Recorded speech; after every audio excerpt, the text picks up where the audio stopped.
Hello everybody, welcome to the CISI and Times Money Mentor webinar to mark Financial Planning Week.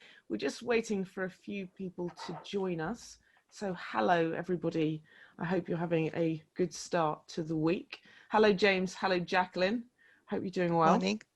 Morning. And flexing the vocal cords and ready to go.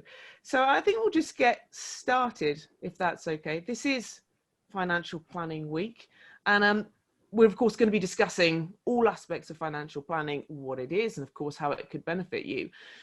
But according to research done by the Chartered Institute for Securities and Investment, a quarter of us aren't confident about our finances in the wake of coronavirus. And yet how many people are thinking about getting some professional help and talking to someone about this? We all know the damage that it can do to things like your mental health. And to be honest, I think that figure will probably increase as time goes on. So we're going to look specifically at family budgeting and especially the impact of something called boomerang kids. This is adult children that are returning to the parental home. Now, university courses, they've been moving online, as we know about. Low deposit mortgages are disappearing at a rate of knots. Jobs in the services industries, which traditionally is where young people are more likely to work, have been lost, and local lockdowns, of course, are increasingly cropping up. So with all of that in mind, it is very likely that a large number of young adults or older adults will be moving with their family home. It's a trend that we've already seen rising over the past couple of decades.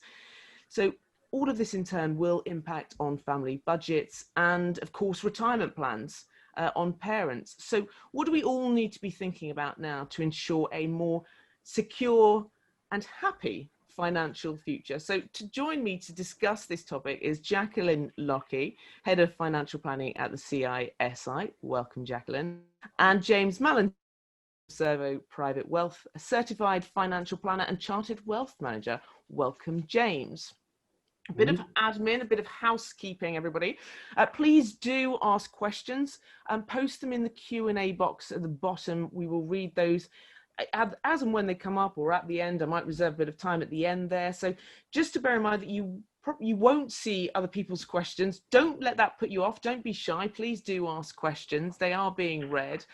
Any tech issues though, perhaps you can't hear anything or there's a problem with the webinar, then put that in the chat box. So questions in the Q&A, tech issues in the chat box, and this will be recorded and shown in evidence and all that. So no, it will be played back, it will be put on the CISI website and on YouTube. So tell your friends, share it on social media channels, watch it back, do whatever you like with it. It will be available to watch back. So a very warm welcome. I will start very simply. Jacqueline, hello.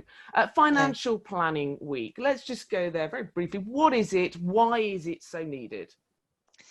So Financial Planning Week is a nationwide, UK-wide initiative run by the CISI every year. And it's to highlight the focus that's needed to help people with their finances.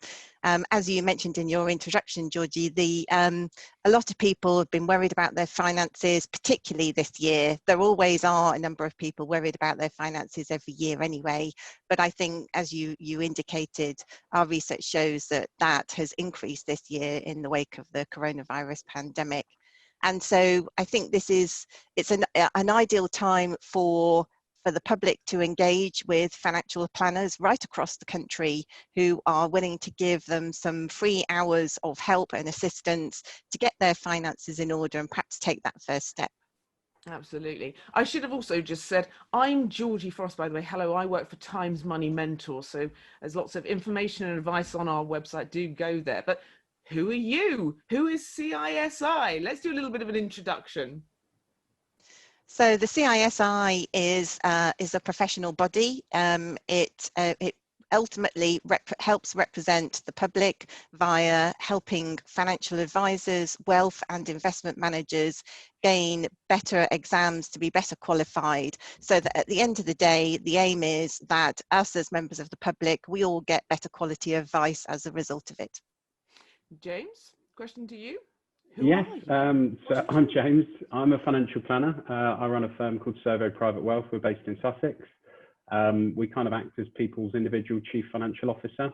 We help them with anything financial, whether that's growing their money, protecting it, preserving it, and we help them kind of understand where they are at the moment, where they want to go to in the future, and what they need to do to get there. So financial planning is not about selling products. We don't sit here and say, you need to buy a pension. Nothing to do with that at all. They are part of the plan, but largely it's just helping people to understand what their finances mean to them. So practically speaking, you're thinking, okay, I'm worried about my finances. What is the next step? I mean, you say you help with things. How? What areas are you looking at? Anything from budgeting to saving to investing to retirement, tax planning, protecting things in the event of unfortunate events. We review the whole situation. So really, it's just getting to understand where clients are at the moment, find out what goals they've got, really. Nobody wants the standard of living to go backwards. I very much doubt people ever want to have a worse life in the future than they do at the moment. So what is needed to get there? We talk about financial independence a lot.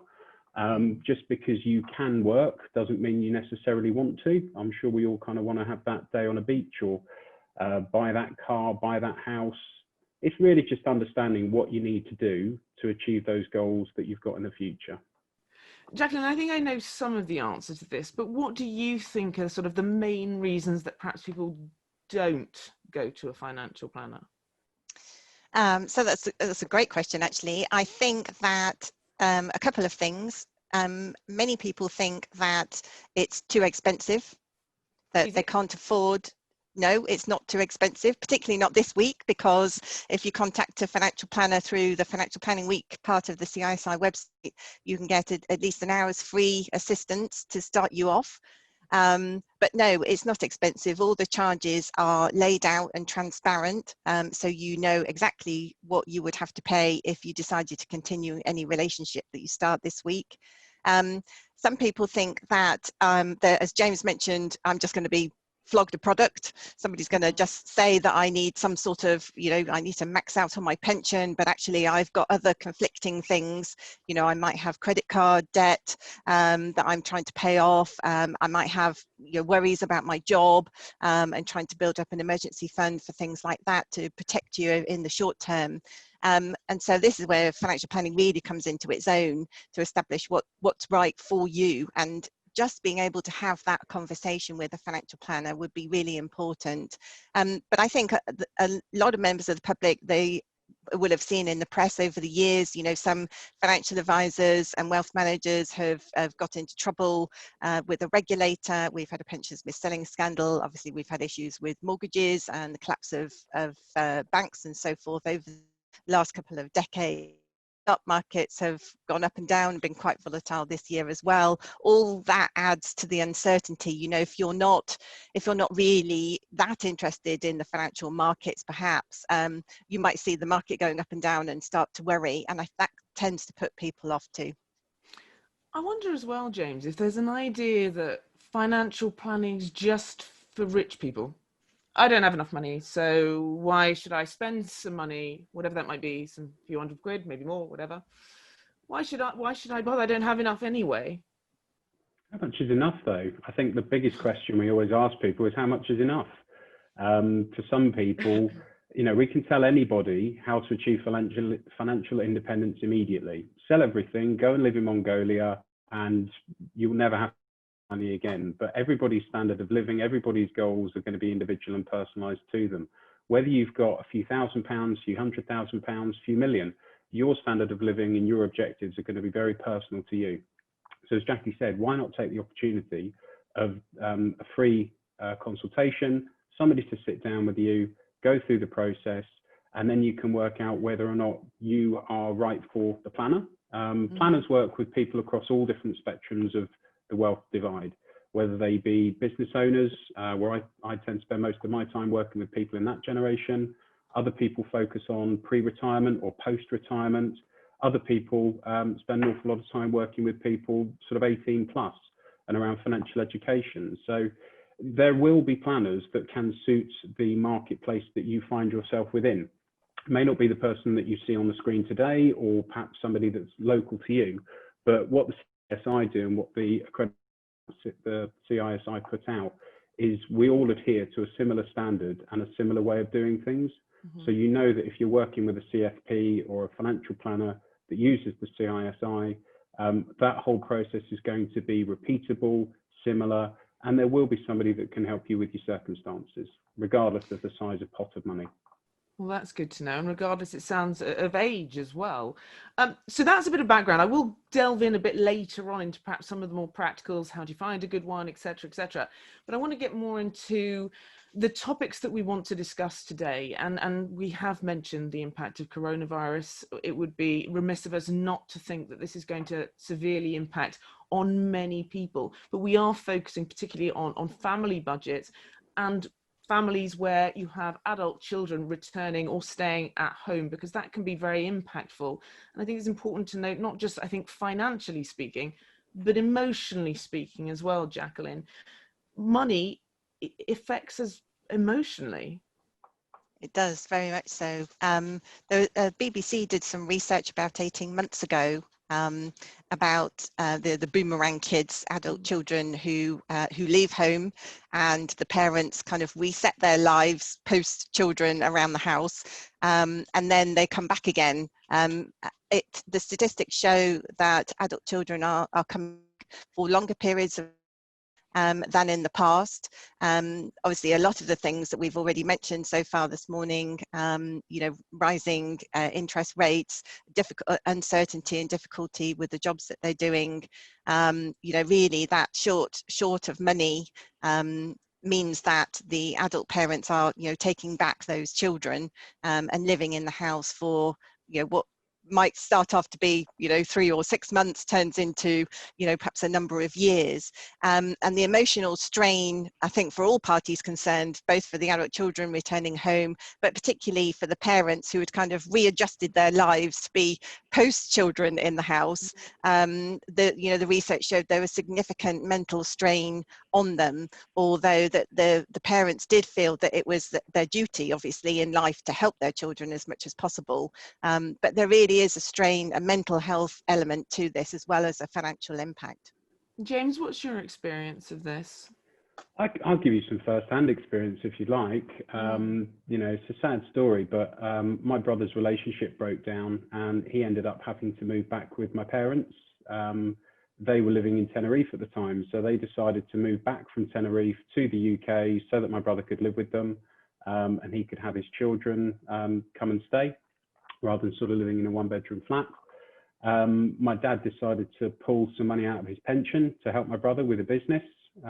Sadly, mental health took my brother's life, and he's sadly no longer here. The knock-on effect to us as a family has been huge. The knock-on effect to my parents has obviously been huge as well. Dad's had to go back to work. His retirement pot's depleted. He's not living the retirement that he wanted to, and that, as emotional as it is a real life example within my own family that I've seen whether it's poor planning or people trying to help the loved ones, the children who are in difficult situations. It's gutting, and that really does help me have first-hand experience when sitting with clients to be in a position of knowledge, experience, and say, don't worry, you're not alone with this. And that's where I think planners come in, because we see people from all different walks of life. The chances are your circumstances will be shared with other people that we've sat with, so we can hopefully give some helpful tips and examples of what you can do in these situations. I'm so sorry for your experience. I don't know if I can even ask you in terms of to remove the sort of family member head and put on your financial planning head and say, if a family presented with, tragic circumstances like that, which, and not even to that extent, I mean, to one where your budgeting has basically gone out the window, your plans, your financial plans, you start. Firstly, we did an income and expenditure analysis. So Dad was lucky enough to have a bit of final salary pension. At the time, Mum's pension state pension hadn't kicked in. So we were able to look and do some cash flow forecasting with them to work out when these things would start to come through. There was still a bit of a residual business that my brother had, that my dad took over and carried on working within. So rather than dad just deciding to shut the business, I put them in touch with a business consultant to look at how much the business might be valued if it could be sold. So that was a useful introduction for him. He has now found a buyer, which again, we're able to take that pot of money, add it into the plan, and then work out with the pensions income he's got, the pensions income that mum's going to be having, their savings or other pots of money that they've got, possible future inheritance as well. And all of this comes into the resources available to them. And then from those resources, and using the cash flow forecasting system that we use, I can tell them almost to the pound how much they can afford to spend without running out of money. Now, whether it's my family or any other client, that's exactly what we do for people. What resources have you got available at your fingertips at the moment? What's coming to your hands in the future? What are you spending? Again, so a detailed income and expenditure analysis, and not just saying, oh, I don't know, maybe a couple of £1,000 a month, you know, line by line. It is a bit boring, but really the devil is in the detail. And the more detailed that we can be with people, the better chance we've got of achieving success. That makes me think, Georgie, one of the things that I used to find was that particularly when you look at the income and expenditure, people don't realise or tend not to realise just how much they're spending on their little bits and bobs, you know, because we can do our contactless payments up to £45 here in the UK now, and you know, it's very easy not to get a receipt. Also those really the small regular direct debits that are going out to your Netflix and your Sky TV and your Virgin Media and all of those, and your mobile phone and things like that. It's really easy to forget some of those smaller items, and it really runs away with the money. You know, one of the things that that we recommend, we've got some basic guides on our website for small business owners and for people who are employed in a job. And they're things like, you know, check your statements regularly. You know, I know, you know, all the finance experts always say that, don't they? Check your statements. You think, yeah, right, okay, I'll do it sometime, and never quite get around to it. But, you know, really do it. Check your bank statements. I had some fraud on my credit card. Actually, it's happened twice this year. One was only £6. But you know, if you know, my mum always had that saying, if you look after the pennies, the pounds look after themselves. You know, that's somebody probably testing my credit card for fraud, putting a small amount through, and then there'll probably be, you know, a huge amount if I hadn't noticed it. So, you know, take this time to actually really know what you've got, and it's okay. You know, we're all in an uncomfortable situation at the moment with our finances, and that's okay. Just acknowledge that. Don't think, oh, you know, the financial planner is going to laugh at me or anything like that. That's not the case at all. They're there to help you. Or judge me in my expenditure. Absolutely. I imagine a lot of people aren't as honest as they could be, perhaps with you, James, and also a lot of people probably wait until a problem that could have been solved maybe a couple of years ago, just the right sort of little bit of planning, has just grown into a really big problem. Yeah, I think, you know, you touched on something that we're seeing across people trying to get on the property ladder at the moment, which is the lack of low deposit mortgages. One thing that we always sort of recommend people do, well before they even want to start thinking about a mortgage, is to go through their income and expenditure. What people don't necessarily realise is that the banks will also be doing the exact same thing when they underwrite you. And we've heard examples of people who are spending money on online gambling or using services like Klarna to pay for shopping and extending credit over a period of time. If banks are seeing people have money go out for gambling or other things, that is negatively affecting people's ability to borrow. It's not to say they've got a gambling problem, but again, it's almost like a black mark in what people can do. So the more informed you are of actually what's coming in, going out, it's not to say, as I said, that people have a problem, but it's just having a little bit of helpful advice before you try and do something, which can then hopefully improve the situation when the time is right. And it's proper planning. You know, proper planning prevents something poor performance. Indeed. But I keep thinking that the best laid plans of mice and men, Jacqueline, and we can have the most rigid plans and expectations and where we want to go. And we've just spoken about boomerang kids coming back. You know, if you're an empty nester, as these phrases that we use, goodness me, what a load of jargon, you know, your parents, and you've just let your adult children go off into the world, and you're thinking about your retirement plans, and all of a sudden, you know, the proverbial hits the fans, the kids have to come back, they might have their own kids in tow, you know, emotionally this is going to be very difficult. Flexibility is key. How do you build that into your plans? Yes, you're right. Flexibility is absolutely key. And the thing is if you have a financial plan, you know, the first step of financial plan, as James was saying, is to work out what you want out of life, what your family unit want out of life if you have a significant other. And you can build those plans to be flexible so that you can still have an income stream. So instead of, for example, when you come to retirement, sending all of your money away to buy an annuity with, you might send part of it away and keep part as a cash buffer if you want it, and then perhaps, you know, use that to buy an annuity or an income stream a bit later on in life if you need to.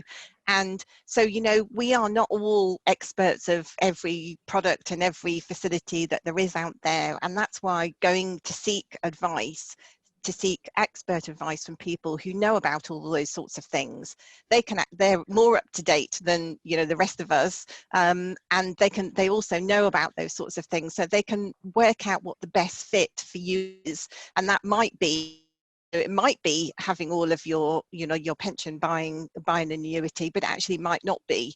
It might be save more in your ISA at the moment instead of paying more into your pension, for example, so that the ISA has that instant access availability if you need it.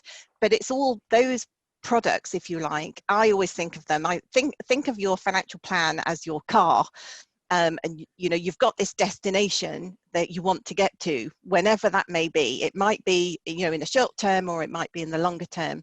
But all these products and things underneath, your pension, your ISAs, your JISAs, all those sorts of things, they're just parts of the engine that get you where you want to go. That's all. They are not the means to the end. And it's up to us to have those discussions with our financial planners and so that we can be challenged about what we want out of life, and we can build in those flexibilities naturally into the financial plan. James? Sorry, George, just repeat the question again.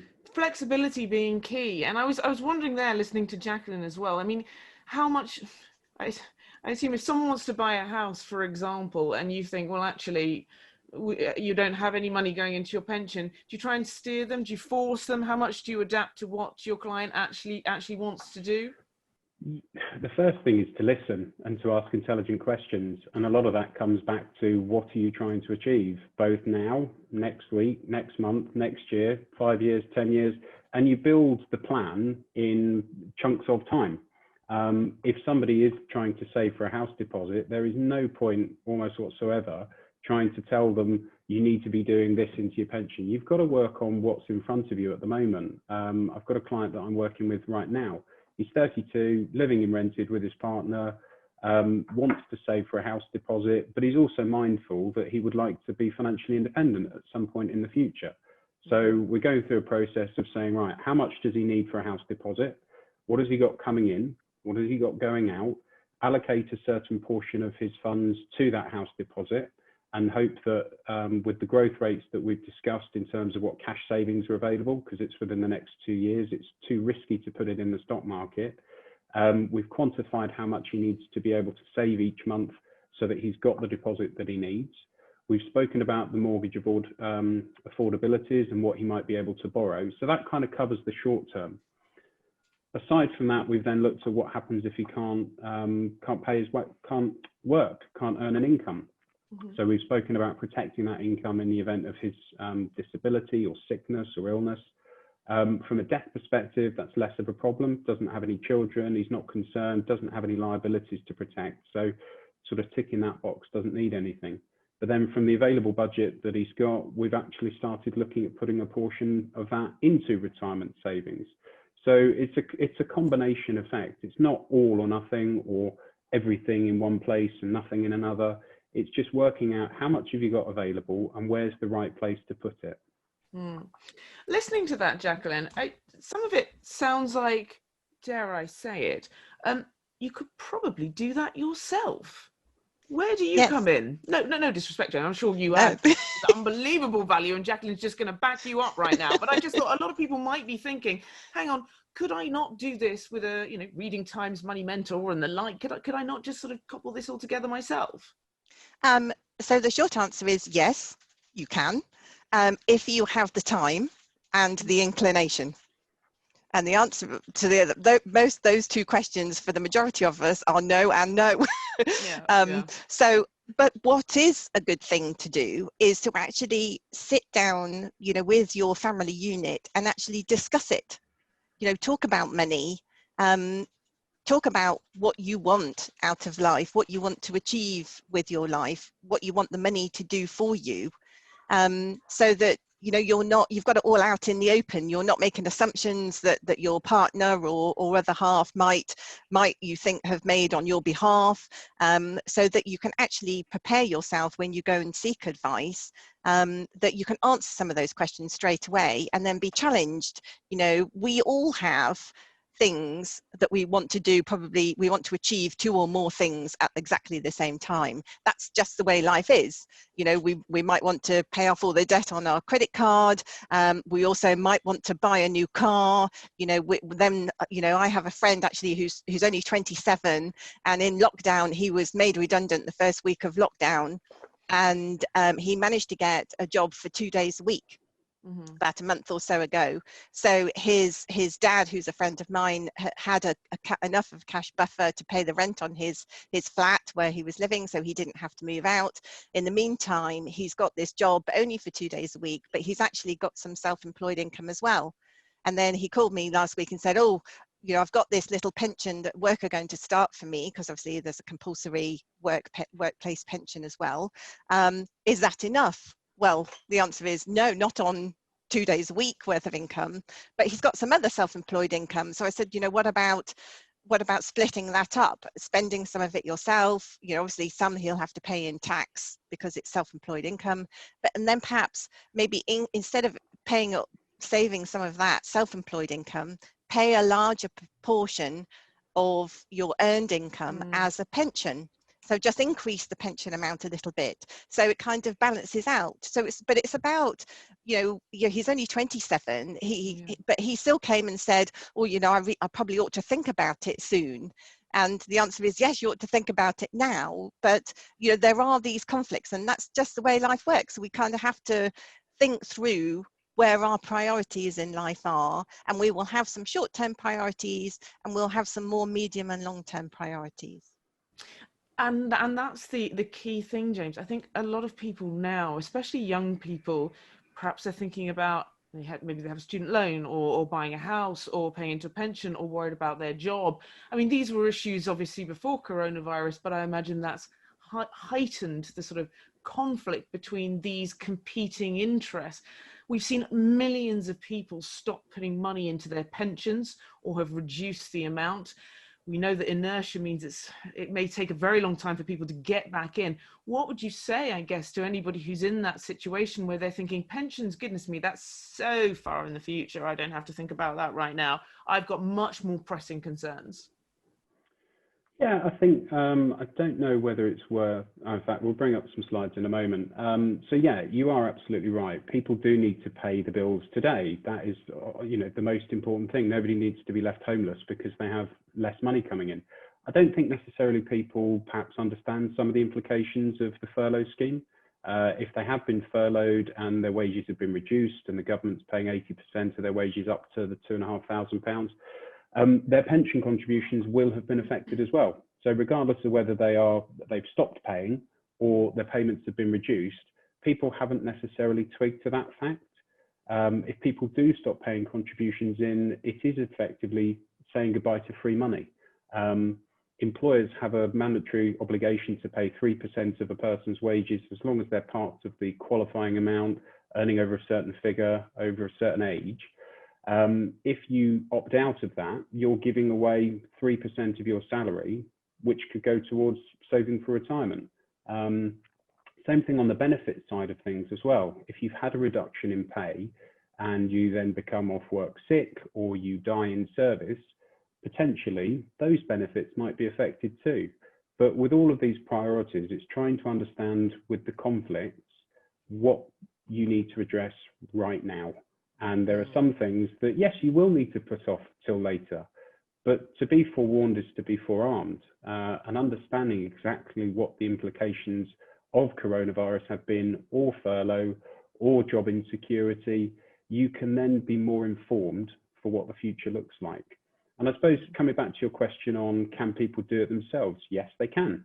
In the same way, exactly the same way that people can write their own will. Now, how many of your listeners or viewers across this show or others don't have a will? I would suspect it's sadly quite a large number. A will, to be valid, needs to determine a few key points. You can buy a pack from one of the major stationery providers, and quite simply, they can be easy to do yourself. But so many people choose not to do it. And the same thing with the finances. How, I suppose, how clear are people in terms of what they've got, why they've got it, how it's performing, what it's costing them, what's it likely to give them? If they haven't spent, I mean, Jackie and I have spent literally thousands of hours studying to get to the qualifications that we've got. And our job is to test people and to ask challenging questions and to give them thought-provoking things to do and think about. How likely are we to do that when we're staring in a mirror? We're probably going to be a bit overly generous, perhaps, in terms of what we think our investment growth might be, or what our pay rises might be, or underestimate perhaps how much money we're going to need to spend for certain things. A financial planner can come in and really give you real life examples and that professional help that your mate Dave from the pub probably won't do. Probably not. While you get some slides up, James, Jacqueline, I'm going to ask sort of boot on the other foot there. I mean, that was perhaps from the kids' point of view. I use kids lightly, the adult children. But what about in terms of the parents? We know that they find it very difficult to say no. The bank of mum and dad, very famous, bank of gran and granddad as well. Yes. What sort of conversations, and we're talking about family budgeting, should you be having with your family? Certainly the kids that are coming back, certainly in terms of perhaps rent, but then also you and your future, because these questions are so important when you do go to a financial planner as to where you want to go. Yes, absolutely, Georgie. And the thing is, you've got to, as a parent, you've got to lay the ground rules when they're coming back. So you don't want the relationship for the adult child returning to be the same as it was when they left, because they've probably got other responsibilities. They might have a job or part-time job, you know, so you need everybody to sit down and be clear exactly what is and isn't going to be paid for. And the parents also need to look at their own budgeting, because, you know, as a parent myself, and my son says to me, "Oh, Mum, can I just download this game? Oh, it's only £50." And I go, "How much?" Yeah. You know, and only, and you know, you can easily slip back into that kind of relationship. But you have a different relationship now that you're all adults. So you've got to be open and honest, sit down and work out a family budget for the household. You know, talk to them about whether they can afford to pay rent. You know, it might be that if they've been made redundant, they might have been on furlough, then might have been made redundant, that they might not be able to pay any, but that doesn't mean to say that they couldn't be out there looking for another job, actively looking. And, you know, you might say, I remember years ago, my dad said to me, "Well, you can come and live with me for 3 months rent free, and then after that you're going to be paying this amount of money, so you've got 3 months to get your backside into gear and get a job, whatever it may be." You know, if that's practically possible. But you know, you've got to have those kinds of conversations to make sure there is no misunderstanding. And I think because that's what causes the stress. And I know from a personal point of view, you know, during lockdown, I've been keeping an eye on 6 over 70s, actually 6 people who are pushing 80. And it's very stressful for me as well. You know, we've talked, I think, previous conversations that we've had about the sandwich generation of adults who are looking after their parents or keeping an eye on their parents, and who have younger children at school and university too. And, you know, all these sorts of things can really ramp up the stress levels. When we are stressed, we tend to sleep less, we eat worse, you know, we get the cake and all the rest of it, the chocolate. And spend more as well. We spend more to make ourselves Yeah. feel better. Somebody said to me, apparently during lockdown, if you're not having 2 Amazon deliveries a day, there's something wrong with you. And I was like, I don't know where my Amazon deliveries are. But you know, we do all these things to make us feel a little bit better. And really, we need to kind of press the pause button. And I think Financial Planning Week is a great opportunity to press the pause button and go, right, okay, hang on a minute. If we sleep worse, we make poor decisions when we're in that kind of situation. So we need to back things up a little, press the pause button, decide where it is as the parental unit, where they want to be now. You know, that there's obviously a short-term pause on their retirement plans, but they will want to help their adult children. So much of this, Jackie, just sounds like honest conversations, and dare I say it, I don't think we Brits and perhaps lots of people just are not very good at talking about money, and yet it is so important to have this serious sit-down conversation. Absolutely. We are all pretty poor about talking about money, aren't we, James? Yeah, I think I actually see a bit of a north-south divide with this. So I've got clients up in Yorkshire, as well as down in Sussex where I live. I would say that people in the north of England tend to talk more about money with their families than they do in the south. When I was growing up, I didn't know how much my parents made. I didn't know how much my friends' parents made. When I started work, yeah, obviously me and my friends would all sort of sit together and it was a bit of a bragging competition. But then as we started to move out and go on to different jobs, that whole discussion around what people make and what we want and other things just doesn't happen. Whereas I tend to find that up in the north of England, they are much more open about it. And certainly from grandparents further down the generations in terms of helping their children and grandchildren, be it get on the property ladder, be it help with school fees or just general cost of living, because they talk about it as a family unit more, they tend to be happier. And rather than hanging on to wealth and then people being left a nice pot on their death, the family can't then say to granny or grandparents, thank you so much, it made such a difference to me to be able to buy the house because you left me a legacy. If they can afford to do it whilst they're alive, the grandparents get far more joy and benefit from being able to see that gift in their lifetime than they would do if they're no longer here. But they can't do that if they don't know how much money they need to live on for the rest of their life, even if they go into care, without being left short. And that, again, is something that a planner can do. We can quantify this type of stuff. So I think we tend to wear 3 different hats, really.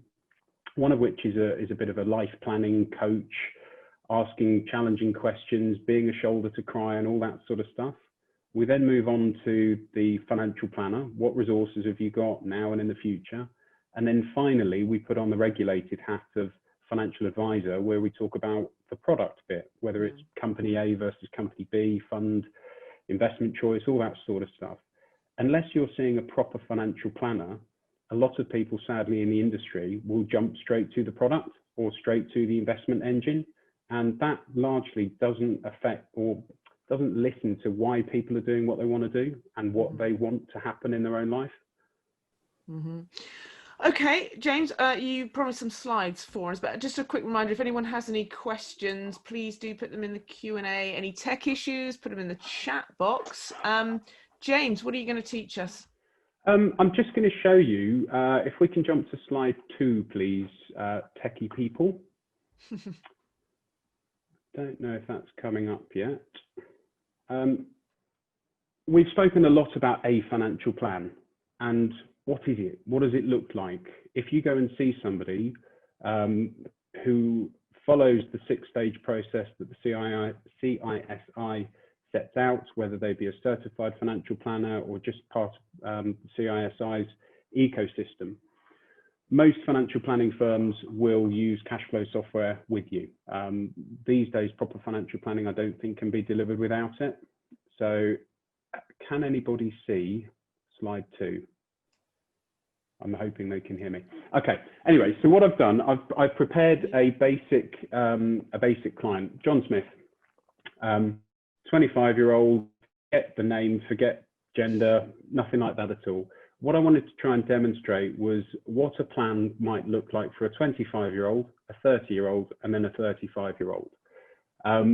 within the assumptions that I've got, we've assumed that he's going to be retiring at age 68, which is the current date at which state pensions are likely to be paid, although that might be under review in the future. We've assumed he owns his own home. He's got a mortgage. He took an 85% mortgage. He's one of the lucky ones. And if you can see on your screen there, because I can't see anything on mine, has anybody got that? Yeah, I can see on the screen. Oh, yeah, you can. Fantastic. Okay, brilliant. Okay. Well, Hurrah. It's all right, because I can't see. I'm just talking to the screen at the moment. So how to interpret this? Blue is good, red is bad. Blue means he's got enough money. The black line is his level of expenditure. And at age 68, we can see he's going to have a shortfall. The state pension is going to be kicking in. So how you solve a financial problem is either to save more from now until the age at when you need that goal to happen, spend less, or put in a lump sum.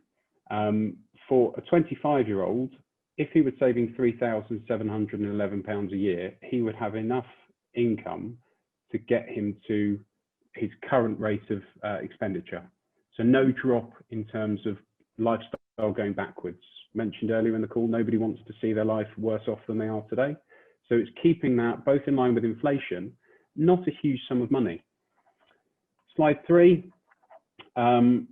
if he left it for 5 years, the annual rate of savings needs to go up to nearly £4,500. Or if he does nothing, he spends less money. And then moving on to slide 4, if he left it until age 35, he'd have to save over £5,500. So it's a 35% increase had he not started 10 years earlier. And this is something that we as financial planners can actually build these types of plans really quickly. I did this over the weekend. I think it took me about 15 minutes just to plug these sorts of things in. That's what Financial Planning Week is all about. It's sitting down with people like myself to see what your plan looks like. Clearly, to get accurate advice on what people should be doing, we need to spend quite a bit more detail in terms of digging under the bonnet, looking at what are the assumptions that we're using appropriate, what's right for somebody's personal circumstances. But it really does show visually exactly how the future looks and how to avoid any potential problems from occurring. Any questions from either of you two? To me, I mean, it's not about the stats. It just seems a lot of work for someone to come to you into finding out all of this information. I'm wondering if do you do a lot of that work? You do a lot of that work, or do you expect your clients to come to you with absolutely every final detail? Or the more detail, the better. But within our industry, we have the ability to go off and ask different companies for the information. So even if the client doesn't know a lot of the information themselves, as long as they know who they've got something with and what the policy number is, even if it's changed over time. There are various different policy tracing services in case people have lost sight of old plans. But we do a lot of the background digging and research. And again, that's at our expense. I know many firms also work in this way, where we do the digging so the client doesn't have to. We do ask for some input from clients, such as going through an income and expenditure questionnaire. So it is worth doing your homework with that, because then the more information we've got, the more relevant the plan's going to be. But to come up with something as simple as this, we can build them pretty quickly. People can just give us basic information, and then if there looks to be areas of red or things that need attention, we can then decide whether or not it's right to take it to the next stage from there. Slide 5, I don't know if you guys can see that yet. Mm-hmm. You mentioned how much a pension holiday or putting a stop on contributions might be. This was some research from Canada Life that I pulled off over the weekend. How much people, again, are going to need to make in additional contributions by stopping that. I think this type of information will be available after the webinar. We can put it on the CISI TV as well, so if people want to study that in a bit more detail. But there's all sorts of research out there. If people are doing this themselves, again, look at the Money Advice Service. In terms of finding planners, again, there's lots of places that we can recommend in terms of where to go. The web is full of lots of useful information. but sometimes it can be a bit of information overload and you can't see the wood for the trees. It's then taking that next step and saying, what does this mean to me? Because everybody's going to be different. I don't know how many people will have earnings of that type of level or assets of that level. Planning is specific to people. The final slide that we've got is just the state of pension plans around the world. There's a really, really interesting website that I refer to quite a lot called the Visual Capitalist. It's got lovely infographics and all sorts of different things, whether they be business, money, coronavirus, you name it. Definitely go and check it out. The UK, you probably can't see it there because it's a bit small, but the UK is only sitting around 64% adequacy in terms of being able to have a decent retirement. Some of the best countries are the Netherlands, but even Australia, you know, we are quite similar in our spending and our lifestyle patterns to places like Canada, Australia, South Africa, and the US to a degree. But our pensions and retirement savings is not in fantastic shape. And I think it's because people largely put their head in the sand and behave like ostriches. We think we're going to live forever, but we don't realise that for somebody retiring at age 60 today, they may still have 35 or 40 years ahead of them within which that pot of money needs to last them. And if they just blindly go along thinking that everything's going to be all right, chances are it won't be. Jackie, any comments about the slides? And then I'm going to open it up to the Q&A. Sure, just one comment about the state of our pensions, to follow on from what James was just saying there, Georgie.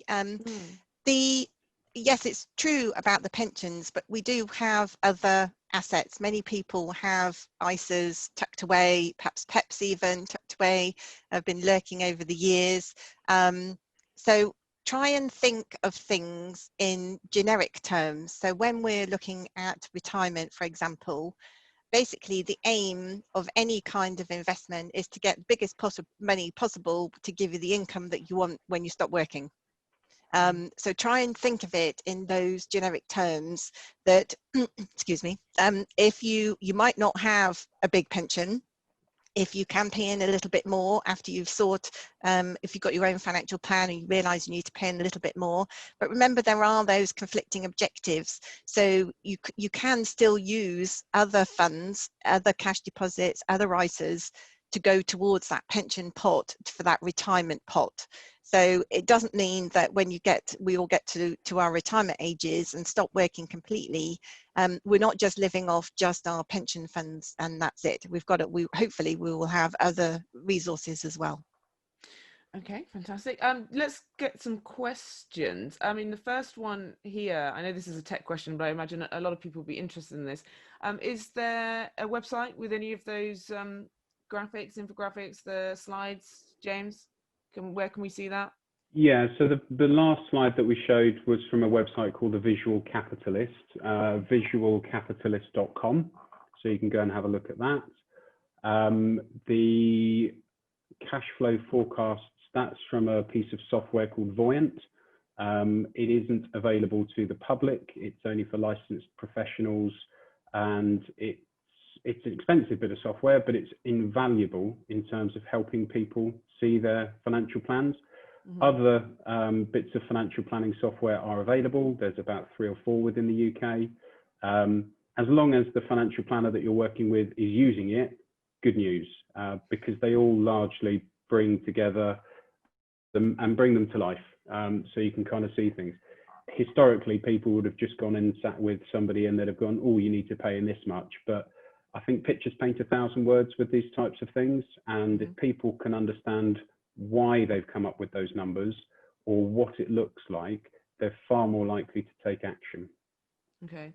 I think also, sorry, one of the advantages of looking at a cash flow is that James can run what if scenarios. So you can say, as he was saying in his presentation, those slides, you can say, okay, maybe I don't want, if I pause my pension now and divert my money perhaps to my savings to help my adult children for the next year, you know, what difference will that make to my overall retirement when I do stop working, you know, in 5 years time or something like that? And then you can go, oh gosh, you know, I used to describe financial planning as kind of taking you as a person in the bubble to where you want to get to. So your retirement age, or, you know, when children finish school or something like that, open the bubble like a time capsule, look around, see what you're going to like when you get there, and you go, oh no, I don't like this. Right, okay, we'll go back in the bubble, go back to today and say, right, what am I prepared to do now, so that when I get back there next time, I do like what I see. Okay, excellent. I'll stick with you, Jackie, actually. Sunil asks, are all IFA members of CISI, or are they separate? So an IFA is an independent financial advisor, and that is a regulated term. So there is a regulator, just like the Food Standards Agency. There is a financial services regulator, the FCA as well, the Financial Conduct Authority. Mm-hmm. And to be an independent financial advisor, you need to be registered with them. And there are a number of different professional bodies that an IFA can belong to. So some of them belong to the CISI as a membership, and there are other professional bodies. So not all of the IFAs out there are members of the CISI, but the requirements of the regulator for you to be able to practice as a regulated advisor, you have to have a kind of license to trade, and you have to obtain one of those licenses from a professional body such as the CISI. Okay, just James, on that, yeah, just on that point, I think, Jackie, the other thing to bear in mind is that just because somebody works within the financial services profession and is regulated by the FCA doesn't mean that they're independent. Some of the UK's largest organisations that deliver financial advice, people like St James's Place, HSBC, Tilney, Openwork, they are restricted. So they are selling their own products. They will only advise you perhaps on a limited range of things.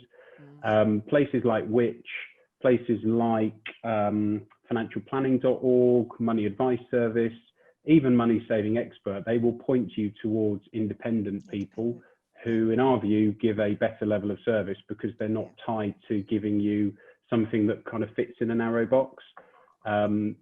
Various people may even see things like vouched for or unbiased. They're paid for sites that financial planning and advice firms pay to be listed.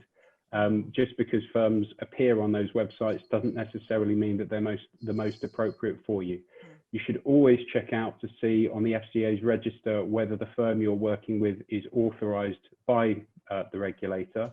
But some of the best independent places to search for people are either the CISI's website, financialplanning.org, the PFS, which is another professional body, Money Advice Service, and then also don't forget friends and family. Just because perhaps somebody is a restricted advisor, if the family has a great relationship with that person and they understand the family, that might be the right thing to do. But again, you don't know that if you don't talk about it with your family. No.